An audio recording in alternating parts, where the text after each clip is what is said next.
To import or export your contacts on Motorola Moto G15, first we need to open our Contacts app. Then inside you should be able to find Organize, select that, and then scroll down looking for the import and export.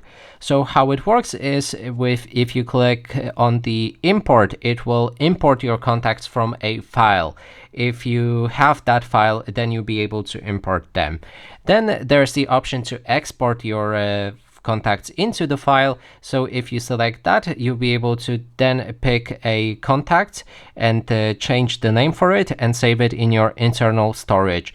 Then you can move it to another device, which will allow you to import that contact from a file again. So we can select device, or if you have these contacts, you can also import them from your Gmail and select them, and the contacts will be imported shortly. Just wait a few moments until they show up in your contacts list.